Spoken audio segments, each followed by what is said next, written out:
दक्षिण मुंबई मतदारसंघ नक्की कुणाचा याची सध्या महायुतीमध्ये चर्चा सुरू आहे। खरं तर शिवसेना पक्षप्रमुख उद्धव ठाकरे यांनी अरविंद सावंत यांना कामाला लागण्याचे आदेश कधीच दिले, पण अनौपचारिक गप्पांमध्ये भाजप या मतदारसंघावर दावा सांगतंय।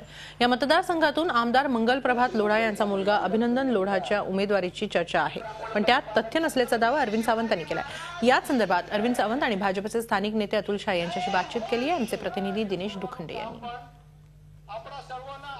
दक्षिण मुंबई लोकसभा मतदारसंघावरून शिवसेना आणि भाजप यांच्यामध्ये अनेकदा स्पर्धा बघायला मिळालेली आहे। यावेळेस ही स्पर्धा आहे की काहीसं संभ्रमाचं वातावरण आहे, अशी परिस्थिती या मतदारसंघात शिवसेना भाजपमध्ये बघायला मिळते आहे। आपल्यासोबत या ठिकाणी शिवसेनेचे उपनेते आणि माजी आमदार अरविंद सावंत आहेत। हे दक्षिण मुंबईचे शिवसेनेचे लोकसभेचे संभाव्य उमेदवार म्हणून बघितले जात आहेत। पक्ष नेतृत्वाने त्यांना या ठिकाणी उमेदवारीसाठी हिरवा कंदील दिलेला आहे, अशी माहिती मिळते। आपल्यासोबत स्वतः अरविंद सावंत आहेत। सर, तुम्ही सांगाल की सध्या दक्षिण मुंबई लोकसभा मतदारसंघाचं नेमकं चित्र काय आहे? पक्ष नेतृत्वाने तुम्हाला उमेदवारीसाठी हिरवा कंदील दिलेला आहे का? पहिली गोष्ट अशी आहे की संभ्रम निर्माण झाला असं जे आपण म्हणताय तसं संभ्रम कुठे निर्माण आणि कोणी केलं कल्पना नाही मला। आम्ही सर्व एक आहोत। खरं तर मुंबईचा विचार केला तर मुंबईकडे 3 जागा शिवसेनेकडे, 3 जागा आमच्या भाजपकडे आहेत। दक्षिण मुंबईची जागा शिवसेनेकडे आहे। मग शिवसेनेच्याकडे असेल तर शिवसेना आपल्या उमेदवार ठरवणार। शिवसेना ठरवणार म्हणजे कोण ठरवणार? पक्षप्रमुख उद्धवजी ठाकरे ठरवणार। आणि आदरणीय उद्धवजींनी आपण म्हणाल्याप्रमाणे मला केव्हाच ग्रीन सिग्नल दिला आहे। सीट शेअरिंग फॉर्म्युला ठरतोय, जे सूत्र ठरलेलं आहे। मात्र भाजपच्या नेत्यांकडून अनौपचारिक गप्पांमध्ये जे सांगितलं जातं की दक्षिण मुंबईची एकूण लोकसंख्या आणि या ठिकाणची लोकवस्ती बघितली तर या ठिकाणी भाजपचा दावा ते सांगता आहेत, त्याबद्दल काय सांगाल? मला यावर भाष्य करायचं नाही, कारण ही अनौपचारिक आहे। त्यांनी औपचारिक अनौपचारिक चर्चा आमच्या नेत्यांबरोबर करायची, त्यावर मी भाष्य करू इच्छित नाही। आपल्यासोबत भाजपचे माजी आमदार आणि या ठिकाणी स्थानिक नेते अतुल शाह आहेत। ते नेमकी काय त्यांची भूमिका आहे ते सांगतील। अतुल शाह, आपण सांगाल की दक्षिण मुंबई लोकसभा मतदारसंघ नेमका कोणाचा?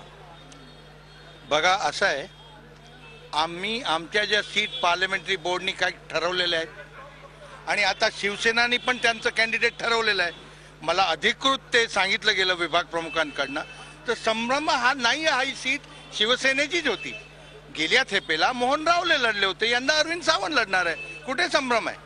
सावंत, आपल्याला आणखी एक असा प्रश्न होता की भाजप असं म्हणते की शिवसेनेचा हा मतदारसंघ आहे, पण भाजपतले जे एक आमदार आहेत मंगलप्रभात लोढा, हेही आपला जो मुलगा आहे त्याला या मतदारसंघाकडून शिवसेनेकडून लढवण्यासाठी प्रयत्न करताना दिसत आहेत, अशी चर्चा सध्या बाहेर खूप मोठ्या प्रमाणात होते। त्याबद्दल काय सांगाल? बाहेर चर्चा आहे, घरात नाही ना। प्रश्न मिटला, बाहेरची चर्चा बाहेर। माझा ठाम विश्वास माझ्या संघटनेवर, माझ्या नेतृत्वावर। 45 वर्ष संघटनेत आहे हो। दिला शब्द जागणारी मातोश्री आहे, तुम्हाला कल्पना नसेल। शिवसेना भाजप हे होते अरविंद सावंत। ते म्हणतात की ते आपल्या उमेदवारीवर ठाम आहेत आणि पक्ष नेतृत्वाने त्यांनाच या ठिकाणी उमेदवारीसाठी संकेत दिलेले आहेत। व्हिडिओ जर्नलिस्ट विद्याधर शिर्केसह दिनेश दुखंडे, झी मीडिया। दरम्यान या सगळ्या प्रकारावर शिवसैनिकांच्या काय प्रतिक्रिया आहेत, ऐकूया।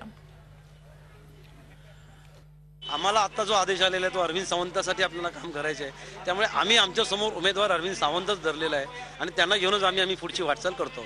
मंगलप्रभात लोढा काय करतात, त्यांचा मुलगा काय करतो, हा त्यांचा वैयक्तिक प्रश्न आहे आणि त्याच्यामध्ये आम्हाला दखलंदाज आम्ही काय करणार पण नाही। आम्हाला गरजही वाटत नाही। आम्हाला जे आदेश आहेत त्या आदेशाबरोबर आम्ही काम करणार। शिवसेनेचे जे पक्षप्रमुख आहे उद्धवजी ठाकरे यांच्या आदेशाप्रमाणे आम्ही चालतो आणि त्याच आदेशाप्रमाणे आम्ही काम करणार। नाही, ती लोढाला मिळू शकत नाही की उद्धव साहेब जी आमचे त्यांनी हे मान्य केलंय की आमच्या अरविंद सावंतला द्यायची म्हणून। शिवसैनिकांच्या मनात एकच युतीचा उमेदवार म्हणून अरविंद सावंतच आहेत आणि त्यांचं काम अतिशय आनंदाने आणि उत्साहाने दक्षिण मुंबईतील सर्व शिवसैनिक करत आहेत, महिला आघाडी करत आहे।